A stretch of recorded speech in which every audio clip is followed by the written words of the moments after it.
ठीक है भाई, चलो अब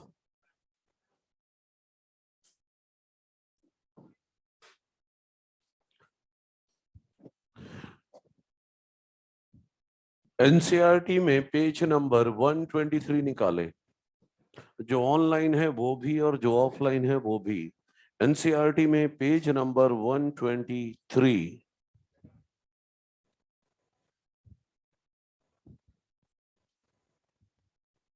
ठीक है, एनसीईआरटी में पेज 123। चलिए आइए देखते हैं। पिछली केस में हमने क्रिमिनल कल की क्लास में हमने पिछली क्लास में क्रिमिनल पकड़ तो लिया था, लेकिन उसको हमने वीएनटीआर से रिलेट नहीं किया था।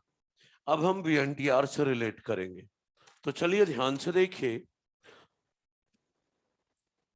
मान लो जो मैंने पिछली क्लास में एग्जांपल लिया था वही लेते हैं कि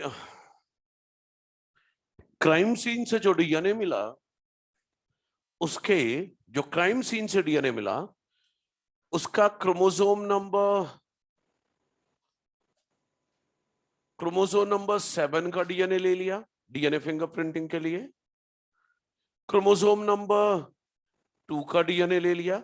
दो दो कॉपी इसलिए बना रहा हूं क्योंकि हमारे पास हर क्रोमोसोम 2 बार होता है ना, एक पैटर्नल और एक मैटरनल। मान लो ये दोनों क्रोमोसोम क्रोमोसोम नंबर 7 का डीएनए है।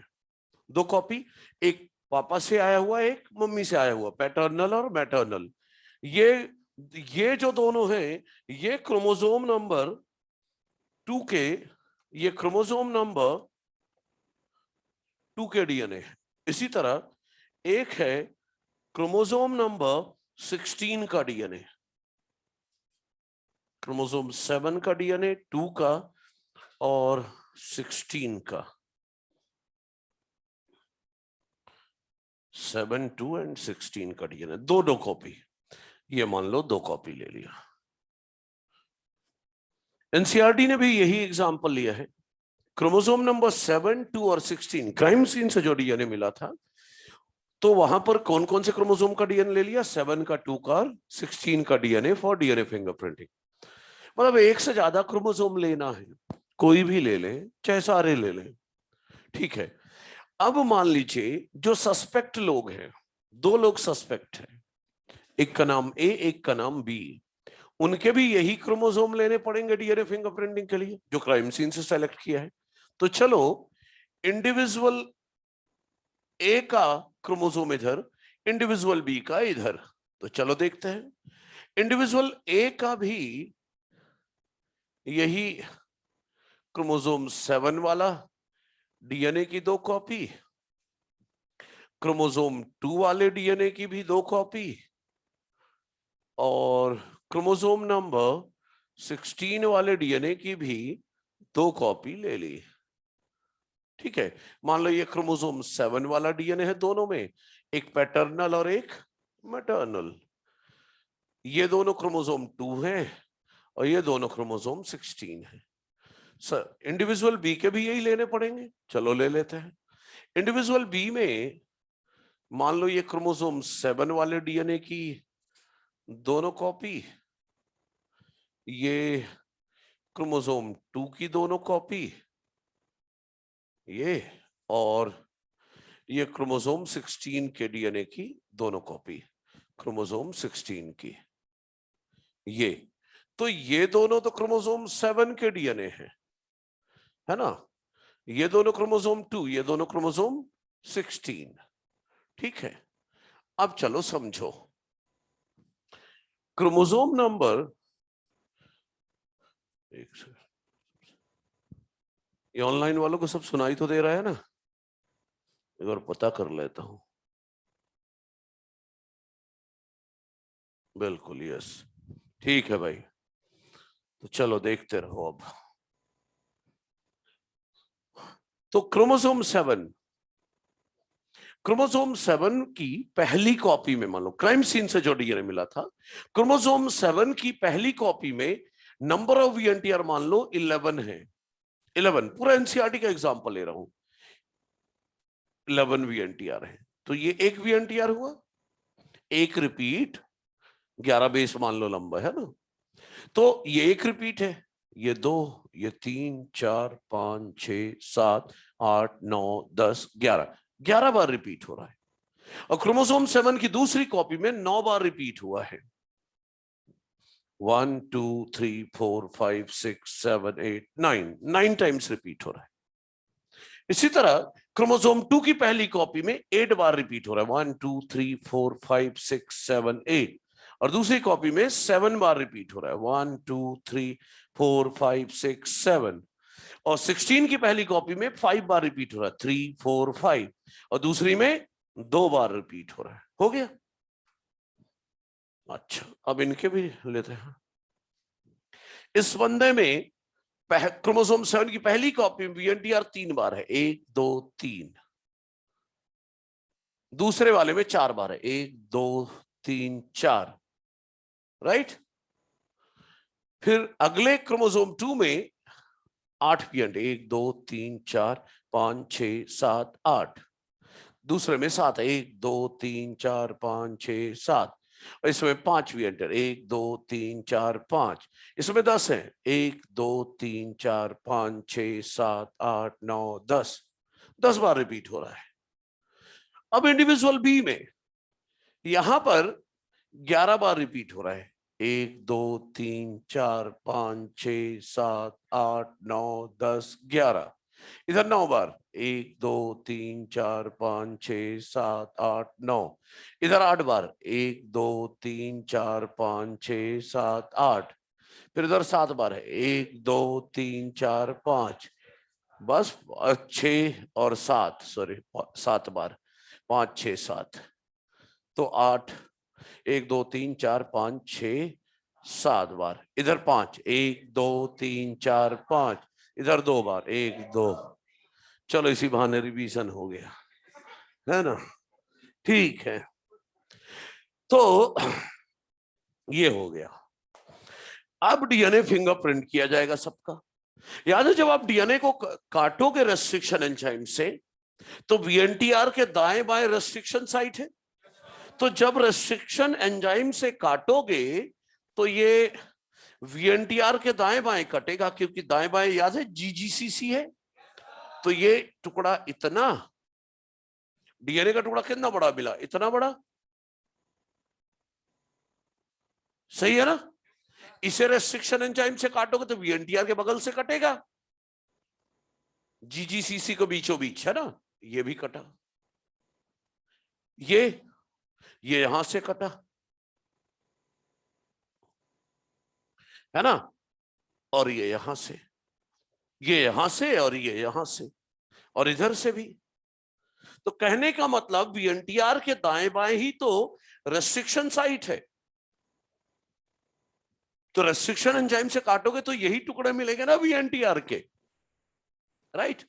इसी तरह इसको काटोगे, इसे काटोगे तो भी VNTR के टुकड़े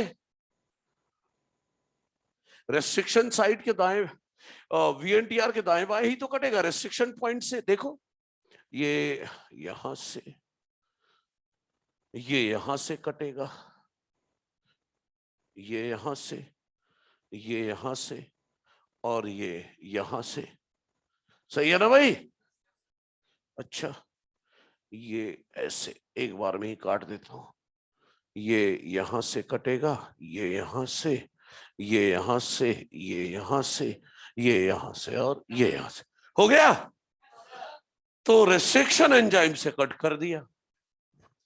तो डीएनए फिंगरप्रिंट जब करोगे तो देखो जरा, आगे तुम्हें क्राइम सीन से जो डीएनए मिला है उसका डीएनए फिंगरप्रिंट कर रहा हूं। देखो,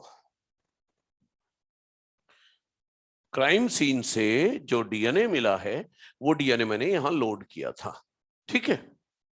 और डीएनए के फ्रेगमेंट इतने बड़े हैं।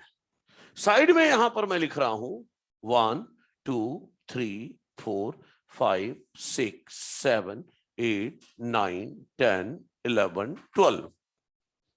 ये नंबर ऑफ VNTR है। एनसीईआरटी में इसके बगल में नहीं लिखा है, दूसरे के बगल में लिखा है। देखो जरा, number of short tandem repeat लिखा होगा, वो नंबर ऑफ VNTR की बात कर रहा है। Number of short tandem repeat जो लिखा है वो नंबर ऑफ VNTR की बात हो रही है, राइट? तो सर ये क्यों लिखा है यहां? सुनो, ध्यान से सुनो, देखो ना, नंबर ऑफ VNTR 2 है, तो DNA का फ्रेगमेंट सबसे छोटा आया है। नंबर ऑफ VNTR 2 है तो फ्रेगमेंट बिल्कुल छोटा है, और बिल्कुल छोटा है तो इतनी दूर तक चल के आया।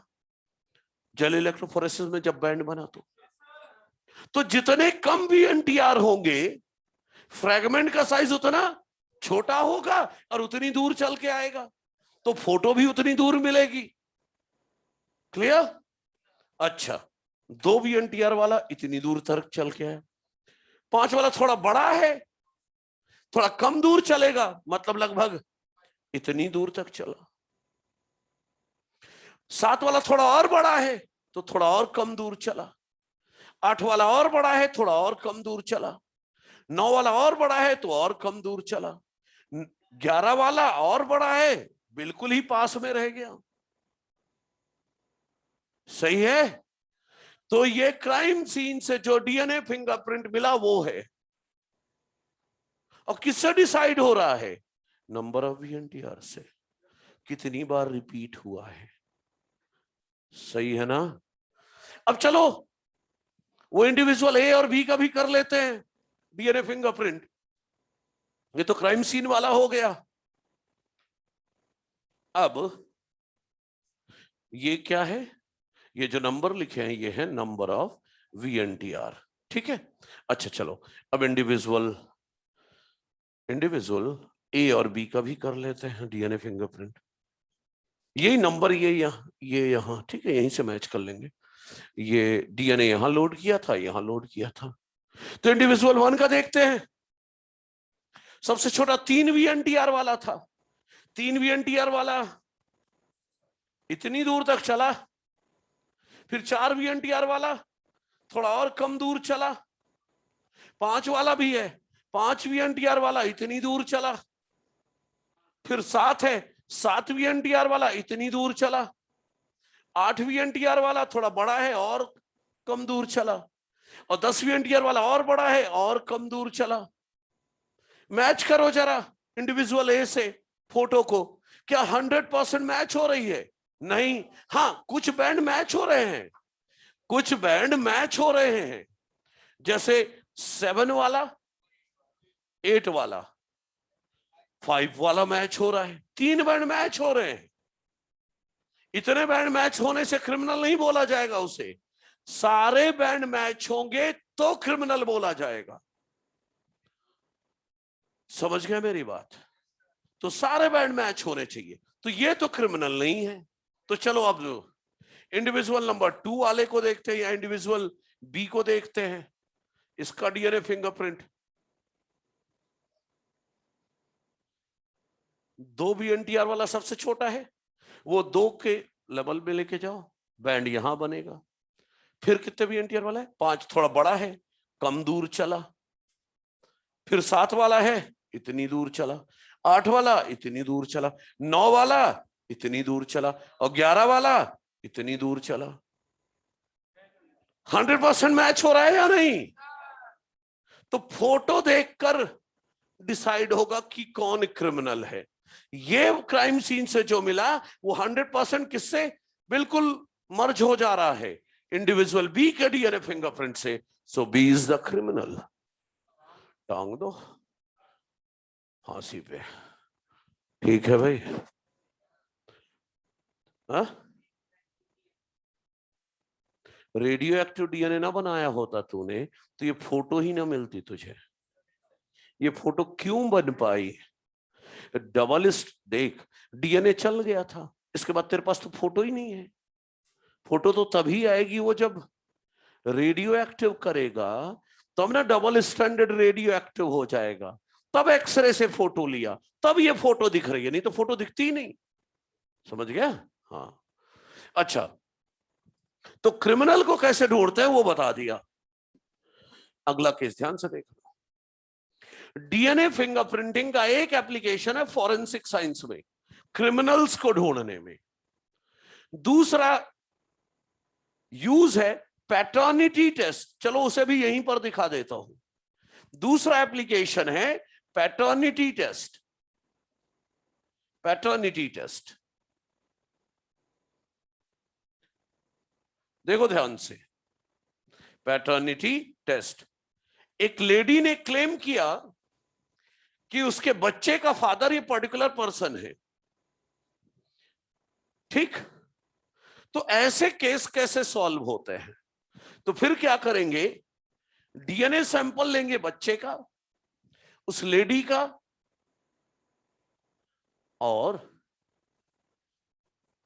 Claimed to be father, suspected नहीं, claimed to be father, claimed to be father, तीनों का डीएनए लेंगे और तीनों का डीएनए फिंगरप्रिंट कराएंगे।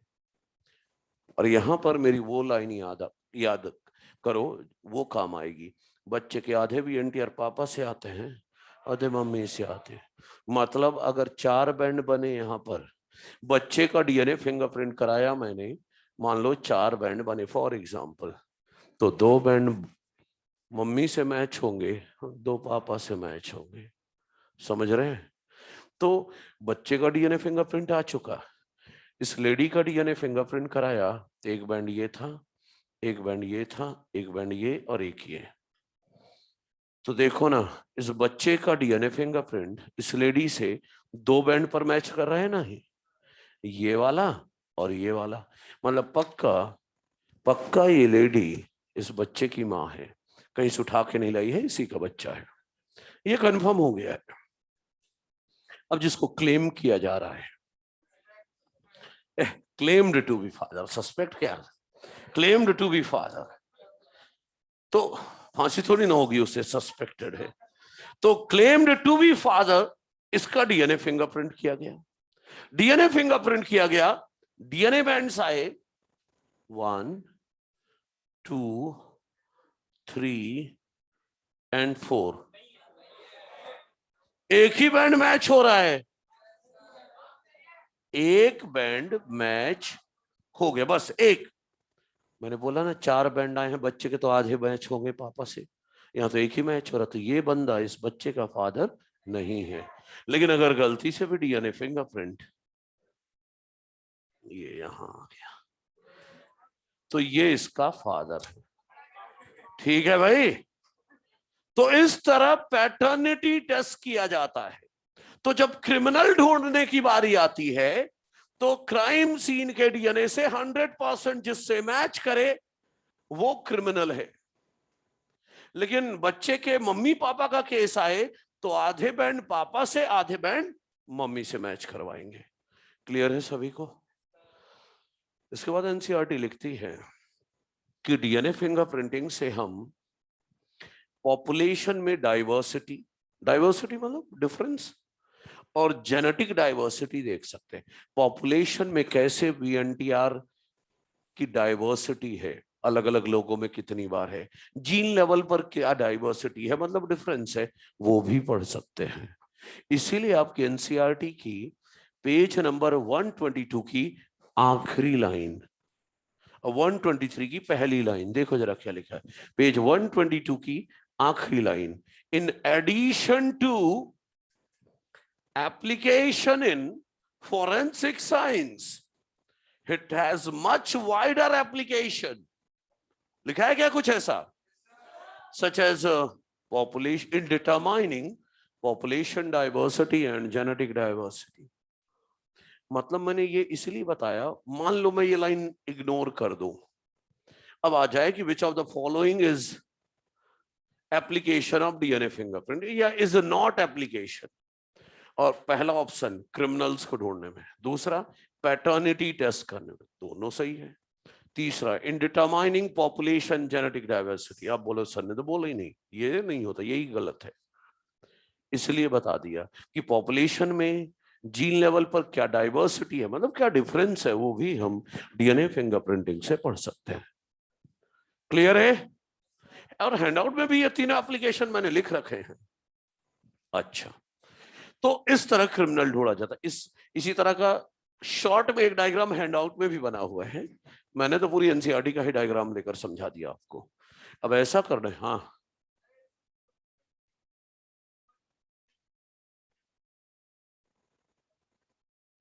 क्या चीज? तो बच्चे एक दो क्रोमोसोम, इसलिए तो मैं बोला कई एक क्रोमोसोम नहीं लिया जाएगा, एक से ज्यादा क्रोमोसोम लिए जाएंगे। क्या चीज आ जाएगा? कोई बात नहीं ना, तो इससे ज्यादा क्रोमोसोम इसीलिए तो लेते हैं, मैंने बोला एक आध दो क्रोमोसोम का मैच हो रहा है, मैच हो जाने देना, लेकिन पूरे 24 टाइप के क्रोमोसोम है ना ह्यूमन में, 24 टाइप है, 23 टाइप है, 1 से 22 ऑटोसोम और एक्स और वाई, तो सारा मिला के तो अलग ही आएगा ना, सब में थोड़ी ना कोइंसाइड कर जाएगा, इसलिए। क्लियर? तो ढेर सारे क्रोमोसोम लेते हैं तब डीएनए फिंगरप्रिंट। एक आध मैं समझ गया, तू ये कह रहा है कि सर इसके क्रोमोसोम 7 में 11 और 9 है, इसके क्रोमोसोम नंबर 2 में 11 और 9 हो, तो सर फिर तो एक जैसा बैंड आएगा ना। अरे तो मैं बोल रहा हूं बैंड आने देना सेम, एक आध दो क्रोमोसोम के मर्ज हो जाने दे, क्या फर्क पड़ता है, वहां तो ढेर सारे क्रोमोसोम हैं, इधर मर्ज करेगा तो कहीं इधर भी मर्ज करेगा, तो सारे क्रोमोसोम मिलाकर ही तो चेक करोगे ना भाई। समझ रहे हो मेरी बात? एक से ज्यादा ज्यादा रेंज ऑफ ज्यादा नंबर ऑफ क्रोमोसोम का डीएनए लेंगे ताकि हम श्योरिटी पक्की रहे, ये नहीं कि कुछ भी गड़बड़ हो सकती है, नहीं होगी। ठीक है? अच्छा, अब आ जाइए एनसीईआरटी में ही, पेज नंबर 118, ऑनलाइन ऑफलाइन सभी, page number 118, human genome project. ठीक, ये 3 पेजेस में है, पेज 118, पेज 119 एंड 120 में देखो जरा, 9 पॉइंट्स दिए हैं, 9 पॉइंट्स दिए हैं, वहां तक चलेगा। एक एक लाइन बोलूंगा मैं अपनी तरफ से, दो चार लाइनें मुझे लिखवानी भी होगी, वो भी मैं एनसीईआरटी में लिखवा दूंगा। इसका मतलब ह्यूमन जीनोम प्रोजेक्ट नाम का टॉपिक कहीं और से नहीं पढ़ना है, सिर्फ यहीं से पढ़ना है। क्लियर है? जहां जो ऐड करने होगा मैं बताऊंगा कि ये लिख लो। हाँ, कुछ डायग्राम्स आएंगे, यहां समझाऊंगा, आपको हैंडआउट भेज दूंगा, हैंडआउट भेज दूंगा, उससे पढ़ने की जरूरत नहीं है, जो डायग्राम है वो उठा के आपको जो अच्छा लगे वो उठा के डाल लेना, एनसीईआरटी में साइड में जगह होती तो है। समझ गए? ताकि इस टॉपिक को कहीं और से देखना ना पड़े। एक्चुअली ये टॉपिक जो है वैसे तो थ्योरेटिकल है, थ्योरी वाला है, लेकिन लगभग 20 मिनट का ऐसा टॉपिक है, बिल्कुल ही भारी लेवल की बात है, बहुत बड़ी बात है, फिर वो बहुत हायर लेवल की बातें हैं जो समझनी होंगी आपको जोर डाल के दिमाग में। लेकिन सबसे पहले अभी थ्योरी वाली बात कर लो। चलिए देखते हैं, ह्यूमन जीनोम प्रोजेक्ट, HGP, ध्यान से समझिएगा सभी।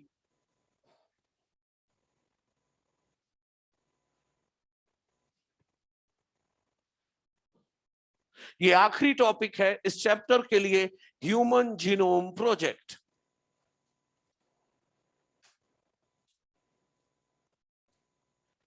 देखो, जीनोम की स्टडी को हम जीनोमिक्स कहते हैं, जीनोम की स्टडी को हम जीनोमिक्स कहते हैं, और हमें पढ़ना है ह्यूमन जीनोम प्रोजेक्ट। ये शुरुआत कैसे हुई ये बताने जा रहा हूं। मतलब मैं अभी एनसीईआरटी का फर्स्ट पैराग्राफ पढ़ने जा रहा हूं, पेज 118 का। देखो, कहीं इंग्लिश बोलूंगा कहीं हिंदी बोलूंगा, लेकिन कवर सभी लाइनें करूंगा। हाँ, इंग्लिश हिंदी दोनों बोलूंगा। क्या? काहे को तकल्लुफ करते हो, हाँ? दिक्कत में आ जाओगे। ठीक है, चलो इधर देखो, चलो आ जाओ। देखिए, अब टॉपिक जो स्टार्ट करने जा रहे हैं हम वो है, ठीक है, human genome project, human genome project, और शॉर्ट में HGP। ध्यान से समझिए, साइंटिस्ट लोगों ने बोला क्या कि दो इंडिविजुअल देखने में अलग होते हैं, ह्यूमन, तो ह्यूमन देखने में डिफरेंट होते हैं। तो बोला कि जब दो लोग देखने में अलग हैं तो पक्का इनके डीएनए में इनके डीएनए के बेस सीक्वेंस में कुछ ना कुछ डिफरेंस तो होगा।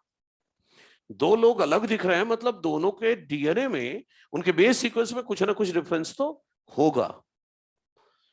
तो साइंटिस्ट लोगों ने बोला चलो ऐसा करते हैं, ह्यूमन का जितना डीएनए सारा बेस सीक्वेंस पता करते हैं।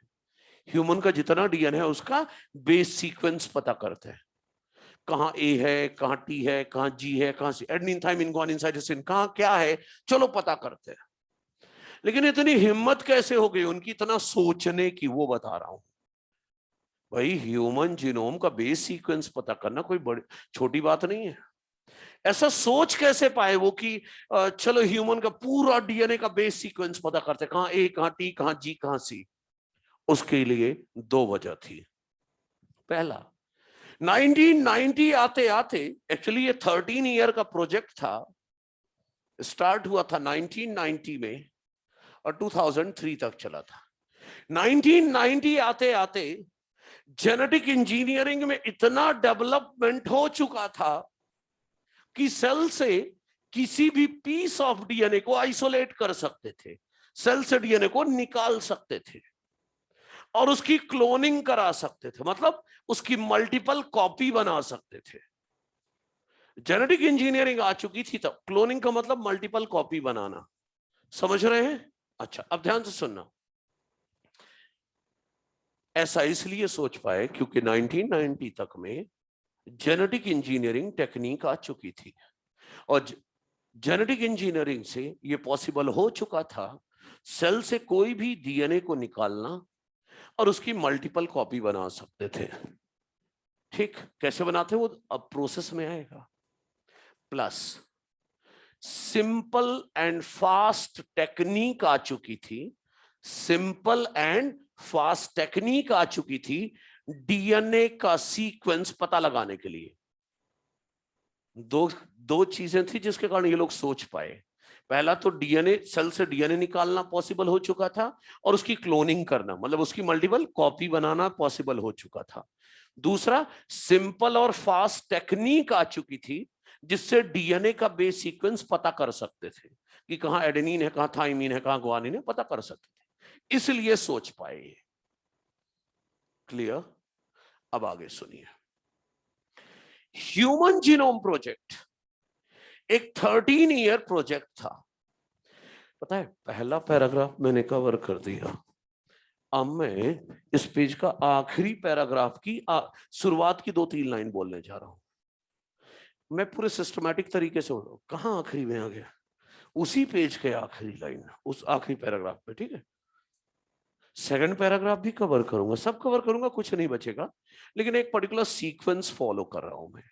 तो सबसे पहले यह बात हो जाए कि इस प्रोजेक्ट को शुरुआत किसने की। ये लिखा है पेज 118 के आखिरी पैराग्राफ की शुरुआत की 2-3 लाइनों में। तो चलो बताता हूं। ह्यूमन जीनोम प्रोजेक्ट एक 13 ईयर का प्रोजेक्ट था, 1990 से 2003, 13 साल चला था ये प्रोजेक्ट। इस प्रोजेक्ट को स्टार्ट किया था US Department of energy, US Department of Energy and National Institute of health, national Institute of health ने, इन्होंने स्टार्ट किया था। ठीक है, बाद में एनसीईआरटी में ऐसे लिखा है कि this project was coordinated by, coordinated मतलब started by US Department of Energy and National Institute of Health. बाद में इस प्रोजेक्ट को मेजर पार्टनर के फॉर्म में, मेजर पार्टनर के फॉर्म में ज्वाइन किया Wellcome Trust, WELL, Wellcome Trust UK ने, वेलकम ट्रस्ट यूके ने मेजर पार्टनर के फॉर्म में ज्वाइन किया।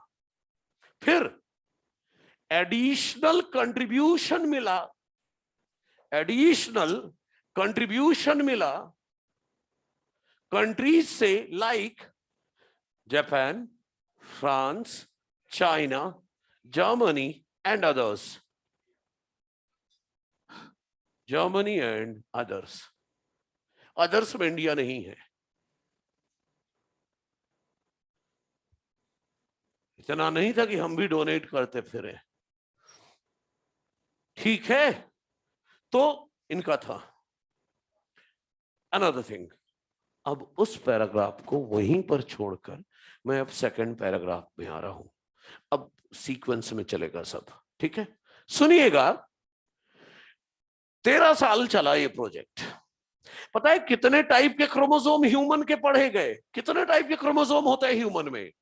24, 22 टाइप के ऑटोसोम और एक्स और वाई, 24 टाइप के ह्यूमन क्रोमोसोम पढ़े गए, 24 टाइप। और सुनो, प्रोजेक्ट जरूर 13 साल चला, 2003 तक, लेकिन क्रोमोसोम 1 का बेस सीक्वेंस 2003 में नहीं आ पाया था। क्रोमोसोम 1 की सीक्वेंसिंग सबसे आखिरी में कंप्लीट हुई। क्रोमोसोम 1 की सीक्वेंसिंग सबसे आखिरी में खत्म हुई मई 2006 में।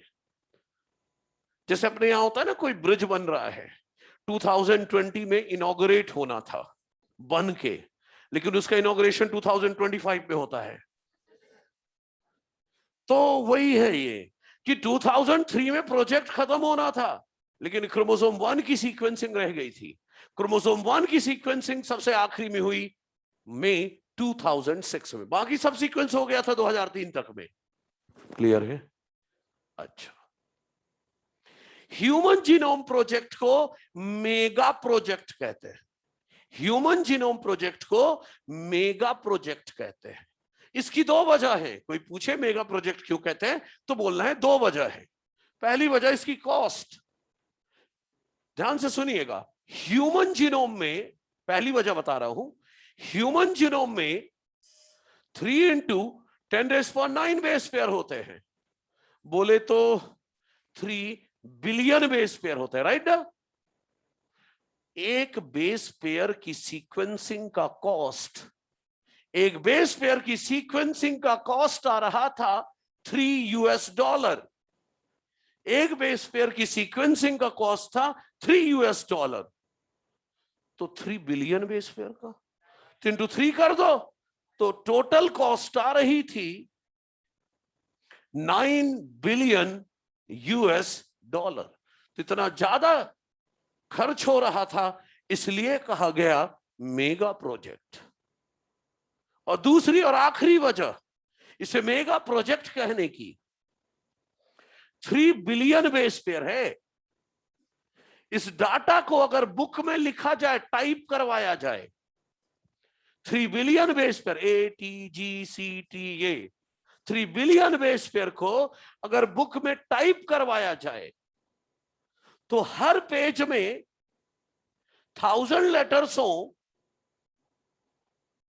राइट, और एक हर बुक में 1000 पेजेस हो, तब जाकर 3300 बुक्स लगेंगी, तब जाकर 3 बिलियन बेस पेयर लिख पाओगे।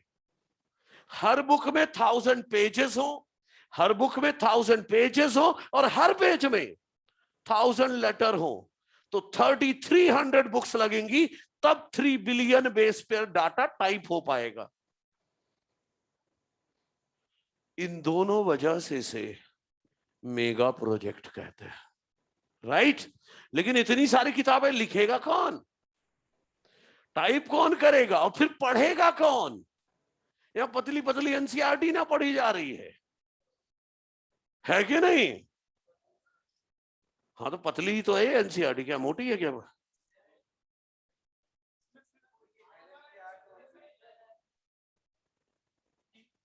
हाँ, 300 पेज है मान लो। कोई बात नहीं, एमबीबीएस फर्स्ट ईयर में आओ, किताबों का रेंज पता चल जाएगा आपको, बढ़िया बढ़िया किताबें आएंगी आपको, है ना? तो वहां पर देखो, कोई अच्छी अच्छी किताबें देखने को मिलेंगी आपको। अभी फिलहाल मेगा प्रोजेक्ट था। अब इतना सारा data, 3 billion base pair, 3300 books, कौन टाइप करते बैठेगा? इसीलिए जरूरत पड़ी, अरे इधर देख क्या है, तेरा ही डीएनए सीक्वेंस कर रहे हो, तू उधर क्या किसमें बिजी है? वो बेचारे लगाए थे, तूने उखाड़ दिया उसको भी, है?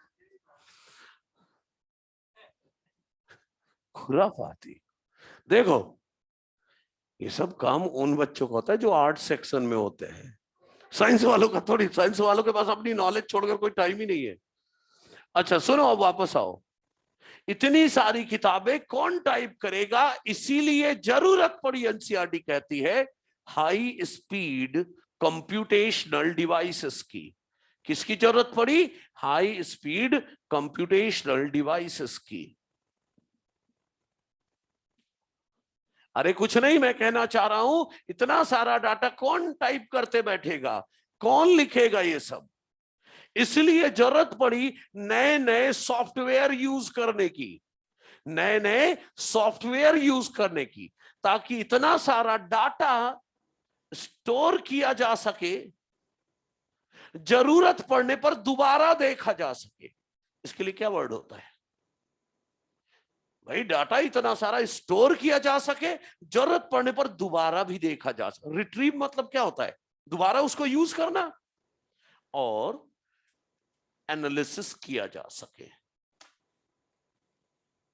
ये एनसीईआरटी की लाइन है, आप देखो सेकंड पैराग्राफ में, आखिरी में सेकंड पैराग्राफ में, दिस नेसेसिटेटेड लिखा है, क्योंकि enormous amount of data release produce हुआ, it necessitated the use of high speed computational devices. किस लिए? ताकि डाटा का स्टोरेज किया जा सके, रिट्रीवल किया जा सके, डाटा की एनालिसिस की जा सके। मिला? रिट्रीवल मतलब दोबारा देखना। उसके आगे पढ़ो, इसीलिए कहते हैं ह्यूमन जीनोम प्रोजेक्ट के साथ साथ बायोलॉजी की एक नई ब्रांच का डेवलपमेंट हुआ, जिसका नाम है बायो इन्फॉर्मेटिक्स। लिखा है ना कि HGP was closely associated with rapid development of a new area of biology called bioinformatics. मैं बोल रहा हूं, इतना सारा डाटा कौन टाइप करेगा, कौन लिखेगा? इसीलिए जरूरत पड़ी नए नए कंप्यूटर प्रोग्राम यूज करने की, ताकि डाटा को स्टोर किया जा सके, दोबारा देखा जा सके, एनालिसिस की जा सके। इसीलिए कहते हैं ह्यूमन जीनोम प्रोजेक्ट के साथ साथ बायो की एक नई ब्रांच का डेवलपमेंट हुआ, जिसको कहते हैं बायो इन्फॉर्मेटिक्स। अब बात आई, what is bioinformatics?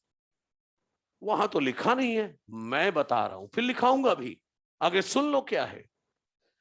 Bio informatics वो ब्रांच है बायोलॉजी की जहां पर हम नए नए मेथड डेवलप करते हैं। ऐसी ब्रांच है बायोलॉजी की जहां पर हम नए नए मेथड डेवलप करते हैं, नए नए सॉफ्टवेयर डेवलप करते हैं। किस लिए? For understanding biological data.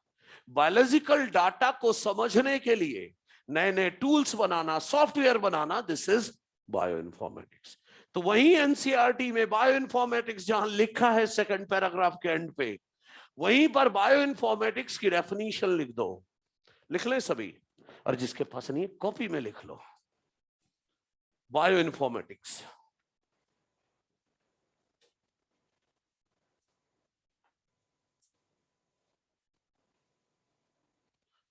Bio informatics, ready? बोलो, लिखिए, it is a branch of biology, it is bioinformatics की डेफिनेशन लिख लें। It is a branch of biology that deal with, it is a branch of biology that deal with development of methods, and software tools, development of methods and software tools for understanding biological data.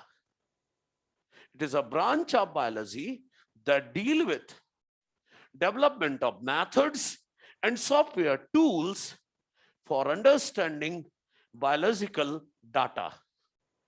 ठीक है जी? अच्छा, इसके बाद देखो NCERT में दिया है goals of HGP. दिया है 6 गोल दिए होंगे, तो चलो वो 6 गोल बोल देता हूं। Goals of HGP, human genome project के गोल क्या थे? पहला गोल देखो क्या लिखा है, ऑनलाइन ऑफलाइन सभी। ह्यूमन में जितनी जीन है उनको आइडेंटिफाई करना। हाँ वहां वैल्यू भी लिखी है 20,000 to 25,000। मैं वैल्यू नहीं बोल रहा हूं, आप सिर्फ याद रखो कि ह्यूमन में जितनी जीन है उनको आइडेंटिफाई करना, ये पहला गोल था। क्लियर है? पहला goal to identify all the genes in human. दूसरा गोल, ह्यूमन में कितने बिलियन बेस पेयर है? 3 बिलियन बेस पेयर। उसका बेस सीक्वेंस पता करना, कहां ए है, कहां टी है, कहां जी है, कहां सी है, ये पता करना। 3 बिलियन बेस पेयर जो डीएनए है हमारा, उसका बेस सीक्वेंस पता करना, ये दूसरा गोल था। तीसरा goal, to store this information in database. ये जो 3 बिलियन बेस पेयर की इंफॉर्मेशन है, इसे डाटाबेस में स्टोर करना। चौथा देखो क्या लिखा है, to improve tools for data analysis. Data analysis के लिए नए नए टूल डेवलप करना। अरे बायो इन्फॉर्मेटिक्स की बात हो रही है, और क्या। नए नए टूल्स इंप्रूव करना, डेवलप करना फॉर डाटा एनालिसिस। 4 हो गए। अब 5वां देखो क्या लिखा है, to transfer the related technologies to other sectors such as industries. ये लिखा है। अब इसका क्या मतलब है, आओ देखिए। इसका कहना यह है कि ह्यूमन जीनोम प्रोजेक्ट के दौरान आपने कोई नई टेक्नोलॉजी डिस्कवर की, कोई नई टेक्नोलॉजी बनाई जो कि आपके प्रोजेक्ट के लिए यूजफुल है। लेकिन जो टेक्नोलॉजी आपने खोजी, जो बनाई, ये टेक्नोलॉजी आपके काम की तो है, लेकिन यही टेक्नोलॉजी मेडिकल इंडस्ट्री में भी काम की है, एग्रीकल्चरल इंडस्ट्री में भी काम की, यहां वहां भी चाहिए। ये टेक्नोलॉजी से उन इंडस्ट्री को भी फायदा होगा। तो ये जो टेक्नोलॉजी आपने नई बनाई है या डेवलप की है, ये अपने तक ना रखें, इसको जिन इंडस्ट्री को इससे फायदा है उनके साथ शेयर करें। ये मतलब है इसका, कि जो भी रिलेटेड टेक्नोलॉजी आप खोजें, उसे दूसरे इंडस्ट्रीज जहां पर इस टेक्नोलॉजी का फायदा हो सकता है, वहां पर इसको शेयर करें। क्लियर है? और 6th और आखिरी क्या दिया हुआ है, टू एड्रेस द ELSI। क्या एड्रेस करना? ELSI। ELSI बोले तो to address, E for ethical, L for legal, and S for social, I for issues that may arise from this project। आखिरी गोल क्या है? To address ethical, legal and social issue that may arise from this project. अब ये क्या है, सुनो जरा ध्यान से। आपने ह्यूमन जीनोम, ओए गर्दन झुकाने वालों, गर्दन सीधी रखो। कितनी बार बोला है, गर्दन कट जाए, झुकनी नहीं चाहिए। अच्छा आप देखो इधर, ना संभल रही क्या गर्दन? ऐसे रखो ना। देखो मैं ये बोल रहा हूं कि आपने ह्यूमन जीनोम प्रोजेक्ट स्टार्ट किया, कुछ धर्म गुरु आपके खिलाफ आ गए और बोला ये एथिक्स के खिलाफ है, ह्यूमैनिटी के खिलाफ है, धर्म के खिलाफ है, और अनशन पर बैठ गए आपका प्रोजेक्ट रुकवाने के लिए। किस बेस पर बोल रहे हैं?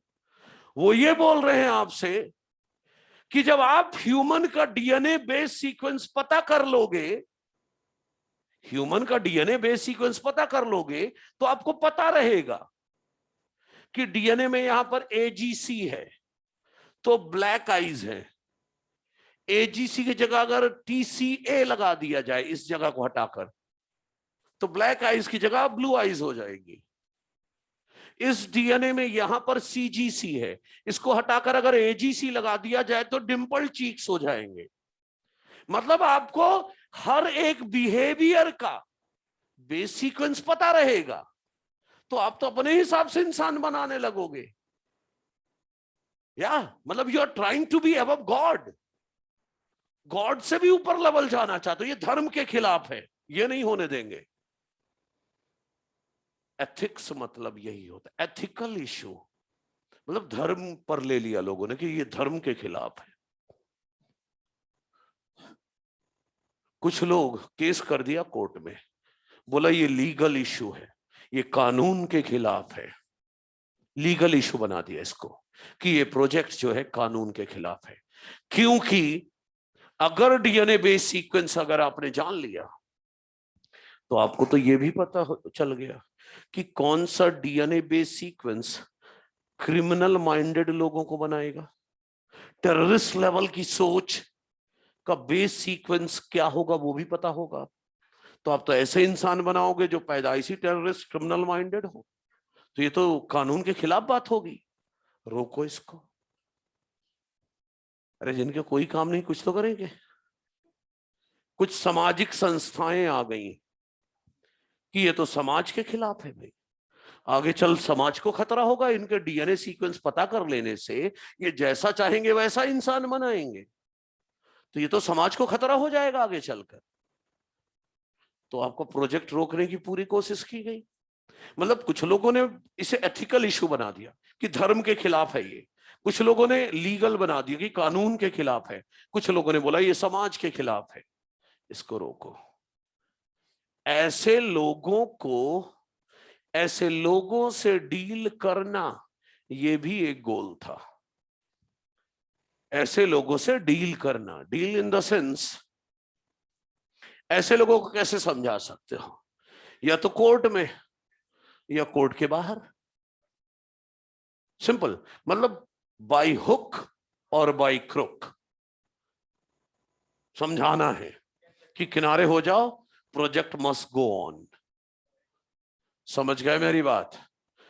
कोई भी मल्टीनेशनल कंपनी होती है, जब भी कोई मल्टीनेशनल कंपनी बनती है, कोई बड़ी कंपनी बनती है, अपने साथ वो एक एडवोकेट की टीम रखते हैं इन सब के लिए।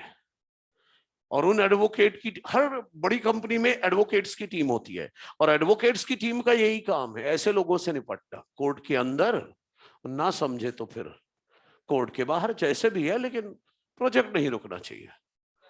समझ गए मेरी बात? ये है। और सच में लोग, जो मैं बोल रहा हूं ये सच में, पता है 2030 तक का टारगेट है एक डिजाइनर बेबी बनाने का। डिजाइनर बेबी मतलब डिजाइनर बच्चा, मतलब सर जाइगोट बना, ध्यान से, ओए इधर सुनो, जाइगोट बना, उस जाइगोट के अंदर जो जीन्स है, बेस सीक्वेंस है, एक जगह पर टीजीसी है डीएनए में, हमें पता है ये टीजीसी को हटाकर मैं अगर सीजीसी कर दूं तो ब्लैक आई की जगह ब्लू आई हो जाएगी। तो मैंने टीजीसी हटाया, सीजीसी था, टीजीसी कर दिया मान लो, तो ब्राउन की जगह क्या हो गई? ब्लू आई।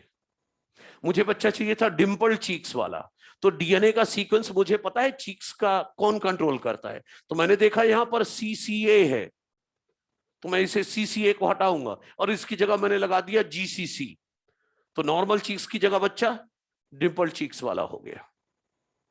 हर कैरेक्टर का सीक्वेंस पता हो गया, तो आप अपने हिसाब से बच्चे को डिजाइन करो ना, कि बच्चा कर्ली हेयर वाला होना चाहिए, डिम्पल चीक्स होने चाहिए, ब्लू आईज होना चाहिए, वेरी हाई लेवल का जीनियस लेवल का आईक्यू होना चाहिए। आईक्यू भी तो डीएनए से ही रेगुलेट हो रहा है।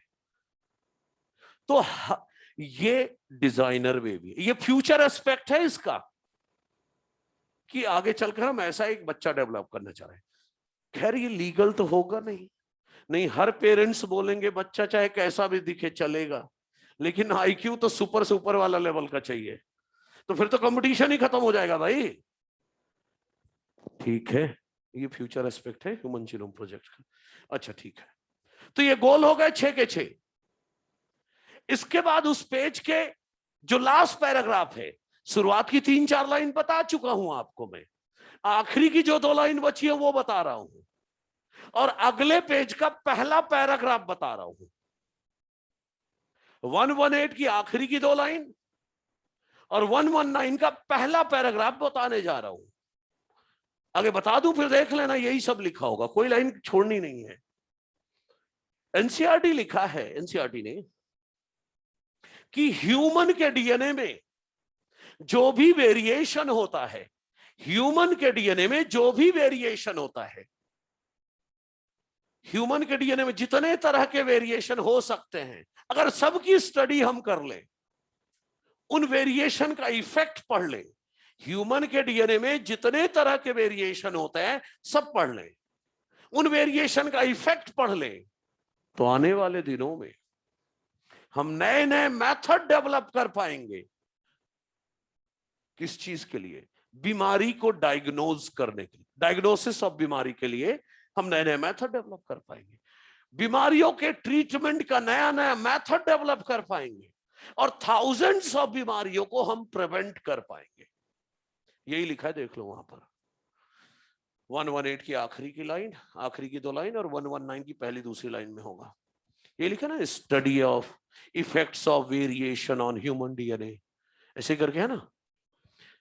तो यही तो लिखा है, पढ़ लो वहां पर कि ह्यूमन के डीएनए में होने वाले सारे वेरिएशन पढ़ ले, उन वेरिएशन का इफेक्ट पढ़ ले, तो आने वाले दिनों में हम नए नए मेथड डेवलप कर पाएंगे for diagnosis of disease, for treatment of disease, plus thousands of diseases को हम प्रिवेंट कर पाएंगे।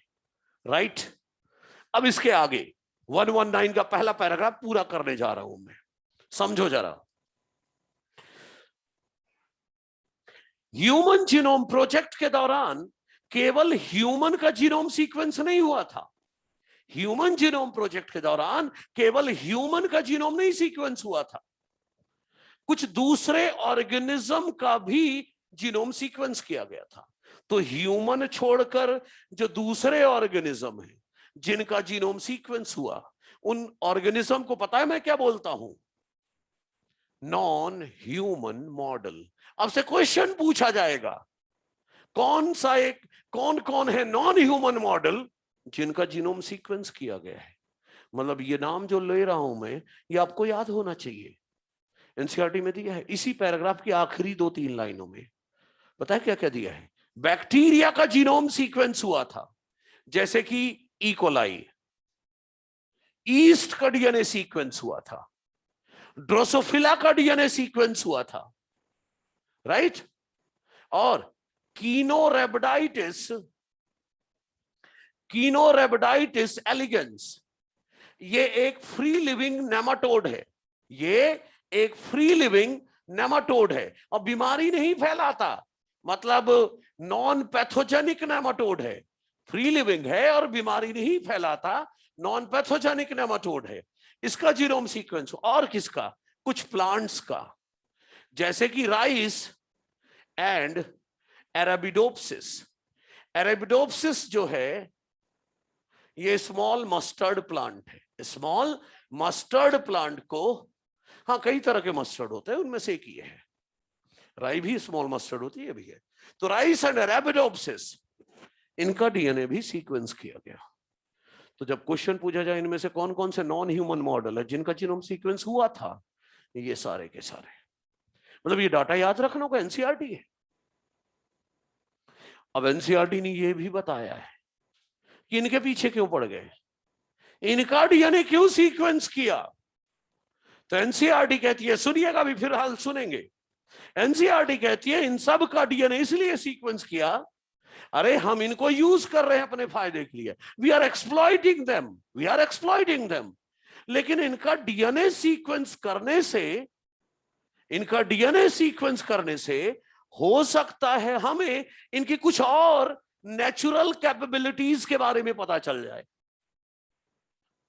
इनका जीनोम सीक्वेंस करने से, इनका डीएनए सीक्वेंस करने से हो सकता है हमें इनकी कुछ और नेचुरल कैपेबिलिटीज पता चल जाए, तो हम इनको और एक्सप्लॉइट कर सके। किस चीज में?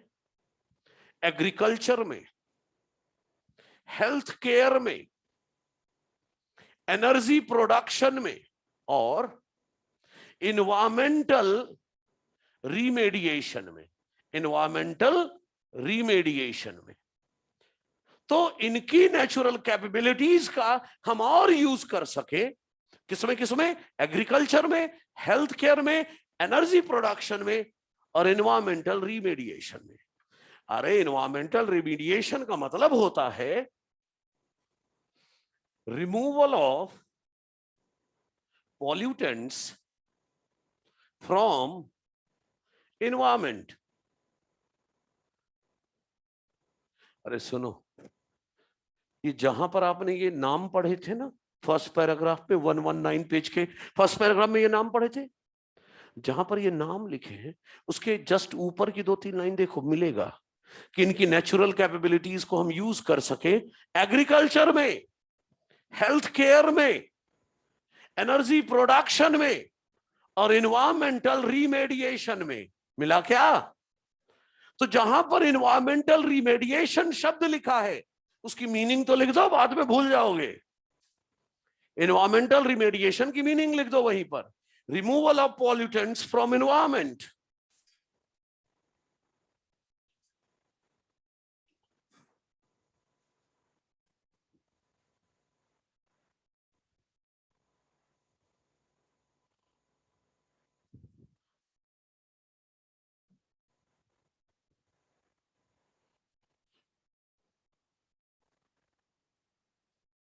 हरिओम बोल रहा है बायोइन्फॉर्मेटिक्स रिपीट। हरिओम रिपीट बोल चुका हूं कई बार, है ना? ब्रांच ऑफ बायोलॉजी जिसमें हम डेवलप करते हैं नए मेथड्स और software tools for understanding biological data. और अंकित पूछ रहा है कि in every human 0.1% DNA is different, so how was HGP successful? अरे अंकित, सिर्फ एक ह्यूमन का स्टडी हुआ अभी, सिर्फ एक ह्यूमन का। इसके बाद तो कॉस्ट कम हो गई ना, अब तो कोई भी अपना डीएनए सीक्वेंस करा सकता है, मैं भी करा सकता हूँ। जस्ट 70,000 रुपीज खर्च होंगे। पहले 9 बिलियन यूएस डॉलर खर्च होते थे, अब टेक्नोलॉजी इतनी डेवलप हो चुकी है। ओ ध्यान दो भाई, ध्यान दो, कोई भी ह्यूमन अपना डीएनए सीक्वेंस करा सकता है। जस्ट $70,000 नहीं, रुपीज लगते हैं। आप में से कोई भी अपना सीक्वेंस करा लो और पेन ड्राइव में डाटा लेकर घूमो कि मेरे क्रोमोसोम 1 में यहाँ AGTC है, तेरे पास क्या है। समझ रहे हो मेरी बात? हाँ, ओके, चलो। हा? क्या? कोई फर्क नहीं पड़ता, कोई फर्क नहीं पड़ता। अरे आजकल इतने एडवांस हो गए हैं पेरेंट्स कि जब बच्चा अर्ली एम्ब्रियोनिक स्टेज में है तो कैरियोटाइपिंग, जेनेटिक टेस्ट सारा उसी समय करा लेते हैं। अर्ली एम्ब्रियोनिक स्टेज में करा लेंगे तो आने वाले टाइम पर अगर कोई डिफेक्ट होना है तो उस बच्चे को अबॉर्ट कर दिया जाएगा। तो ये सारी चीजें करा लेते हैं, तो सारी टेक्नोलॉजी है। ठीक है, आइए। तो अब बच्चों देखो, अब मैं पहुंचा हूं समझाने वाले पार्ट पर। देखो हेडिंग होगी मेथोडोलॉजीज। 119 पेज में ह्यूमन जीनोम प्रोजेक्ट की मेथोडोलॉजी। तो ये जो 119 पेज में मेथोडोलॉजी है, ये अब जो पेज पूरा बचा है ये पूरा समझाने का है। और 120 का पहला पैराग्राफ यहां तक समझने का है। फिर वो जो लास्ट में 9 पॉइंट लिखे हैं ना, उसमें मुझे कुछ नहीं करना, बोल देना है ऐसा होता है, ऐसा होता है, ऐसा होता है, ऐसा होता है, और आपको याद कर लेना है। हाँ 9 पॉइंट है, 9 में से SNP तो पहले ही बता चुका हूं, 9वां पॉइंट तो पहले से पढ़ाया हुआ है, तो काफी चीजें पहले से पढ़ी है, तो बस एक बार बोल देना है और आपको याद कर लेना है। तो वो 9 पॉइंट बाद की बात है। अभी सबसे ज्यादा इंपॉर्टेंट है मेथोडोलॉजी, इसको समझना है आपको। तो चलिए थोड़ा समझाता हूं आपको मेथोडोलॉजी कि ह्यूमन जीनोम प्रोजेक्ट कैसे किया गया था। सभी अलर्ट रहेंगे क्योंकि इस टॉपिक में जो समझने वाला पार्ट है वो अभी ये है, ह्यूमन जीनोम प्रोजेक्ट की मेथोडोलॉजी। एनसीईआरटी हमारी कहती है कि ह्यूमन जीनोम प्रोजेक्ट की मेथोडोलॉजी में, ह्यूमन जीनोम प्रोजेक्ट की मेथोडोलॉजी में 2 मेजर अप्रोच थे, 2 मेजर अप्रोच थे। पहला अप्रोच था EST, expressed sequence tag, express sequence tag. और दूसरा अप्रोच था सीक्वेंस एनोटेशन। दो अप्रोच थे, दूसरा था सीक्वेंस एनोटेशन। देखते हैं दोनों के बारे में एक लाइन सुनो। एक्सप्रेस सीक्वेंस टैग का मतलब है identify all the genes, what, identify all the genes that are expressed as RNA। उन जीन को आइडेंटिफाई करो जो आरएनए बनाते हैं, मतलब आरएनए प्रोटीन बनाएंगे। अरे भाई हमारा डीएनए नॉन कोडिंग डीएनए बोले तो नॉन फंक्शनल डीएनए, फिर कोडिंग डीएनए बोले तो फंक्शनल डीएनए, फिर नॉन कोडिंग बोले तो नॉन फंक्शनल डीएनए। अरे फंक्शनल नॉन फंक्शनल डीएनए दोनों है ना हमारे पास। तो कहा यह गया ऐसा करो ना, उस डीएनए को पहचानो जो आरएनए प्रोटीन बनाता है, उस डीएनए को पहचान लो जो आरएनए प्रोटीन बनाता है, और केवल उसी की सीक्वेंसिंग करो, बस उसी का बेस सीक्वेंस पता करो, तो खर्चा कम लगता। यदि 3 बिलियन बेस पेयर है, उसका लेस देन 2% डीएनए फंक्शनल है। तो यह अप्रोच तो सिर्फ इतना ही था कि जो डीएनए फंक्शनल है, मतलब 3 बिलियन बेस पेयर का लेस देन 2%, जो फंक्शनल डीएनए बस उसका बेस सीक्वेंस पता करो। क्लियर है ये? एक्सप्रेस होने वाला सीक्वेंस को टैग करो, एक्सप्रेस होने वाले सीक्वेंस को टैग करो, मतलब पता करो और उसका सीक्वेंस पता कर लो। क्लियर है? दूसरा, इसे कहते हैं ब्लाइंड अप्रोच। सीक्वेंस एनोटेशन को मैं कहता हूं ब्लाइंड अप्रोच। अब ब्लाइंड अप्रोच क्या है भाई? ब्लाइंड अप्रोच से मेरा मतलब है एक तरफ से सारा डीएनए सीक्वेंस कर लो, फंक्शनल नॉन फंक्शनल सारा, बाद में ढूंढो कौन सा हिस्सा फंक्शनल है डीएनए का और कौन सा नॉन फंक्शनल है, और जो फंक्शनल है वो क्या काम करता है। एनोटेशन शब्द का मतलब जानते हैं आप? किसी चीज को एनोटेट करना। हिंदी, साहित्यिक हिंदी बोलूं, टिप्पणी करना। अब इंग्लिश, बिल्कुल, कमेंट करना। एनोटेट का मतलब होता है कमेंट करना, सीक्वेंस पर कमेंट करना।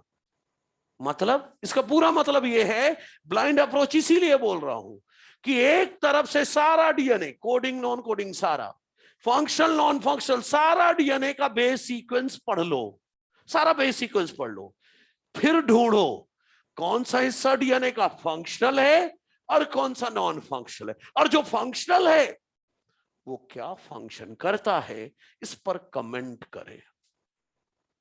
समझे क्या? इसमें केवल वही देखना था जो फंक्शन करता है, इसमें सारा डीएनए देखना था जो कुछ भी करता हो, फंक्शनल हो या नॉन फंक्शनल, सारा सीक्वेंस पढ़ डालो, फिर ढूंढो कौन फंक्शन करता है, नहीं करता है, और जो करता है वो क्या करता है। क्लियर है?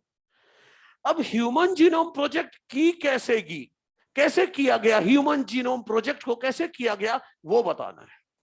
तो चलो देखते हैं, थोड़ा अलर्ट रहिएगा। एक्चुअली इसमें थोड़ा सा बायोटेक का हिस्सा है, बायोटेक में डिटेल में पढ़ोगे, यहां बिल्कुल शॉर्ट में पढ़ोगे। तो सुनना जरा ध्यान से। हाँ देख भाई, इधर देखना, सो रहा है जाग रहा है? अरे इधर देखना, अभी समझाने वाली बात आ गई, पढ़ने का काम बाद में। हाँ देखो, ह्यूमन जीनोम प्रोजेक्ट कैसे किया गया वो समझें अब आप।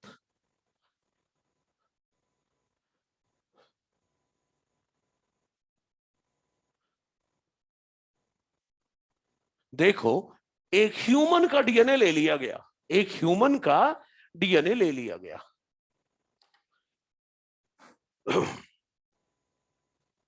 एक ह्यूमन का डीएनए ले लिया गया, ये लो भाई, एक ह्यूमन का डीएनए ले लिया गया। अब सबसे पहले इस डीएनए को रेस्ट्रिक्शन एंजाइम से काटा गया, रेस्ट्रिक्शन एंजाइम से कट किया गया ताकि डीएनए के छोटे छोटे फ्रैगमेंट्स हो जाए। रेस्ट्रिक्शन एंजाइम से कट किया गया, तो जब रेस्ट्रिक्शन एंजाइम से कट किया तो डीएनए के इस तरह करके छोटे छोटे फ्रैगमेंट्स हो गए, डीएनए के छोटे छोटे फ्रैगमेंट्स हो गए। एनसीईआरटी कहती क्यों काटा, इसका भी वजह बताती है। एनसीईआरटी कहती है रिकॉल, याद करो कि DNA is a long polymer, बहुत बड़ा है, और there are technical limitation. Technical limitation मतलब हमारे पास टेक्निक नहीं है जिससे हम इतने बड़े डीएनए को एक ही बार में इसकी मल्टीपल कॉपी बना लें, मतलब क्लोनिंग कर लें और इसका सीक्वेंस पता कर सके। हमारे पास ऐसी टेक्निक नहीं है कि हम बहुत बड़े डीएनए का क्लोनिंग कर सके और उसका सीक्वेंस पता कर सके, इसलिए हमने इसे छोटे छोटे टुकड़ों में बांट लिया। बहुत इंपॉर्टेंट पार्ट चल रहा है, ध्यान से। डीएनए के छोटे छोटे टुकड़े कर लिए हमने। अब डीएनए के इन टुकड़ों को डाला गया, बैक्टीरिया में प्लाज्मिड होता है ना, बैक्टीरिया में प्लाज्मिड होता है। प्लाज्मिड जैसा ही कुछ हमने तैयार कर रखा है आर्टिफिशियली। एक का नाम है, देखो, इनको काटने के बाद इनकी मल्टीपल कॉपी बनानी है, हमारा एम ये है। इनकी मल्टीपल कॉपी बनाने के दो तरीके हैं। एक तो पीसीआर मशीन, याद है, पीसीआर मशीन मल्टीपल कॉपी बना देगी। इन लोगों ने नहीं यूज किया था, इन लोगों ने दूसरा मेथड यूज किया था इनकी मल्टीपल कॉपी बनाने की। और क्या यूज किया था? Cloning vector, like BAC। BAC का मतलब है bacterial artificial chromosome, bacterial artificial chromosome. और दूसरा एग्जाम्पल है YAC, yeast artificial chromosome. Plasmid जैसा ही डीएनए हमने आर्टिफिशियली तैयार किया हुआ है। प्लाज्मिड जैसा ही, मान लो ये BAC है, ये BAC है। प्लाज्मिड में भी तो सर्कुलर डबल स्ट्रैंडेड डीएनए होता है, ध्यान देना। अभी क्लोनिंग वेक्टर क्या होता है सब बताऊंगा, चिंता ना करो। प्लाज्मिड जैसा ही कुछ डीएनए हमने तैयार किया है। बैक्टीरिया के लिए जो तैयार किया उसका नाम रख दिया बैक्टीरियल आर्टिफिशियल क्रोमोसोम, और ईस्ट के लिए जो तैयार किया उसका नाम रख दिया ईस्ट आर्टिफिशियल क्रोमोसोम। इन्हें क्लोनिंग वेक्टर क्यों कह रहा हूं, क्या है, सब दिखेगा। अब क्या करूंगा, इस BAC को यहां से काटूंगा, BAC को यहां से काट रहा हूं मैं। अरे सर्कल को खोल रहा हूं, सर्कल है ये, खोल रहा हूं काट के। चलो, BAC को मैंने कट किया तो ये खुल गया, सर्कल खुल गया। अब इसमें मेरा जिस बंदे को सीक्वेंस करना है उसका डीएनए डालो। मान लो ये वाला डीएनए डाल रहा हूं, कौन सा वाला, ये टुकड़ा डालो।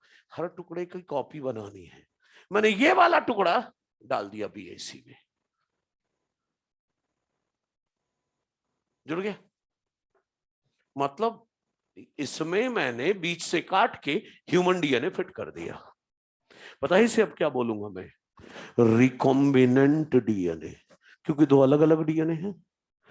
एक तो बैक्टीरियल आर्टिफिशियल क्रोमोसोम का डीएनए है, एक ह्यूमन का डीएनए है। रिकॉम्बिनेंट डीएनए तैयार हो गया। अब इसे तैयार होने के बाद डाल दो बैक्टीरिया में, लाइक ई कोलाई। किसमें डालो, बैक्टीरिया लाइक ई कोलाई। जिसमें डाल रहा हूं इसको उसे कहूंगा होस्ट सेल, जिसमें डाल रहा हूं उसे क्या बोल रहा हूं, host cell, like E coli bacteria, इसमें डाल रहा हूं। तो ई कोलाई में अपना खुद का भी डीएनए है, याद ही है आपको, उसका खुद का भी तो डीएनए है, न्यूक्लियोइड डीएनए। और सोएगा तो गया काम से। फिर देख, ई कोलाई में खुद का डीएनए तो है, न्यूक्लियोइड डीएनए, जेनेटिक मटीरियल उसका, और ये भी डाल दिया, ये BAC डाल दिया अलोंग विथ ह्यूमन डीएनए। ठीक। अब जब बैक्टीरिया 1 से 2 होगा, जब बैक्टीरिया 1 से 2 बनेगा, बैक्टीरिया 1 से 2 तो तभी बनेगा ना जब उसका खुद का डीएनए डबल हो जाए। जितनी देर में बैक्टीरिया का डीएनए 1 से 2 होगा, उतनी देर में ये डीएनए भी रेप्लिकेट होकर 1 से 2 हो गया।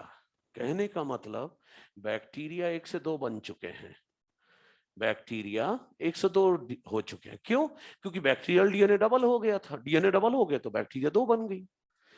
जितनी देर में बैक्टीरिया 1 से 2 हुई है, उतनी देर में BAC along with human DNA ये भी तो कॉपी बना चुका है, अपनी रेप्लिकेट कर चुका है, तो इसकी भी 2 कॉपी बन चुकी है। ये देखो बन गई 2 कॉपी। बैक्टीरिया जब 1 से 2 हुई तो इस बीएसी डीएनए का along with ह्यूमन डीएनए इसकी 2 कॉपी बन गई। बैक्टीरिया 2 से 4 हुई तो इसका भी 4 कॉपी हो गया। बैक्टीरिया डिवाइड करते करते करोड़ों हो गई। बैक्टीरिया डिवाइड करते करते, इधर ध्यान दो भाई, बैक्टीरिया डिवाइड करते करते करोड़ों हो गई। इसकी भी करोड़ों कॉपी बन गई या नहीं? करोड़ों कॉपी बन गई। एक कॉपी डीएनए का करोड़ों कॉपी बन गई या नहीं? यही तो है मल्टीपल कॉपी बनाना, क्लोनिंग। समझ गए? अच्छा, दूसरी बात, ऐसा नाम क्यों? अरे वेक्टर गाड़ी को कहते हैं। वेक्टर किसे बोलते हैं? गाड़ी को। तो ये बीएसी एक गाड़ी है जिसमें, सर गाड़ी है तो पैसेंजर कौन है? मेरा डीएनए। गाड़ी कौन है? बीएसी। पैसेंजर कौन है इस गाड़ी में बैठा हुआ? मेरा डीएनए। अरे इसी गाड़ी में तो बैठकर ह्यूमन का डीएनए ई कोलाई के अंदर गया। इस वेक्टर बीएसी नाम की गाड़ी में बैठकर मेरा डीएनए ई कोलाई के अंदर गया। और ये ऐसी गाड़ी है जो ह्यूमन डीएनए को ले तो गया, साथ में उसकी मल्टीपल कॉपी भी बनवा दे रहा है कि नहीं? बोला कि चल घूम के आते हैं, और उसको वहां बैठा ले गया, अंदर ले गया ई कोलाई के अंदर, घुमा भी रहा है और साथ में मेरे डीएनए की मल्टीपल कॉपी भी बना रहा है। तो ये एक ऐसी गाड़ी है जो मल्टीपल कॉपी बना देती है डीएनए की, इसीलिए नाम है क्लोनिंग वेक्टर। एक ऐसी गाड़ी जो मेरे डीएनए की क्लोनिंग करा रहा है, मल्टीपल कॉपी बना रहा है। समझे मेरी बात? अच्छा, अब सुनो, अगर डीएनए के टुकड़े को बीएसी में डाला था, बीएसी में डाला था, तो बीएसी में डालने के बाद इसे कौन सी होस्ट सेल में डालोगे? बैक्टीरिया में। लेकिन अगर आपने डीएनए को, ये वाले डीएनए को वाईएसी में डाला है, वाईएसी में डाला है, तैयार होने के बाद इसे बैक्टीरिया में नहीं डालोगे, अब इसे ईस्ट में डालोगे। किस में डालोगे? होस्ट सेल क्या होगा फिर? ईस्ट। होस्ट सेल होगा ईस्ट, ईस्ट में डालेंगे। प्रोसेस वही है। जब ईस्ट 1 से 2 होगा तो मेरे डीएनए का भी 1 से 2 कॉपी हो जाएगा। जब ईस्ट 2 से 4 होगा तो मेरे इस डीएनए की 4 कॉपी हो जाएगी। इसी को कहते हैं क्लोनिंग। समझ रहे? मल्टीपल कॉपी बनाना। तो सुनो क्या हुआ अभी तक। प्रोसेस को कहीं ले जाकर रोकता हूं, कहां रोकूंगा देखते हैं। मैं बोल रहा हूं एक ह्यूमन का डीएनए लिया, ध्यान से, अब उस डीएनए को रेस्ट्रिक्शन एंजाइम से काटा, क्योंकि इतने बड़े डीएनए को क्लोन करना, मल्टीपल कॉपी बनाना, उसका सीक्वेंस पता करना आसान काम नहीं है। अरे रुक जा, थोड़ा इंतजार कर। इसलिए डीएनए को काट के छोटे छोटे टुकड़े कर दिए। इन छोटे टुकड़ों को या तो बीएसी में डाल दो या वाईएसी नाम के क्लोनिंग वेक्टर में डाल दो। डालने के बाद अगर बीएसी में डाला है डीएनए का टुकड़ा तो कौन से होस्ट सेल में डालोगे? बैक्टीरिया में। अगर वाईएसी में डाला है डीएनए के टुकड़े को तो ईस्ट में डालोगे। अब जब ये बैक्टीरिया इस मल्टीप्लाई करेंगे तो डीएनए की भी मल्टीपल कॉपी बन जाएगी। मान लो हर टुकड़े की मैंने कॉपी बना ली, मान लो हर डीएनए के टुकड़े की मैंने 4-4 कॉपी बना ली। मैंने क्या किया, हर डीएनए टुकड़े की 4-4 कॉपी बना ली BAC YAC में डाल के। तो हर फ्रैगमेंट की लगभग मान लो 4-4 कॉपी बना चुका हूं। मतलब मैंने इकोलाई को 2 बार डिवाइड होने दिया, 1 से 2, 2 से 4,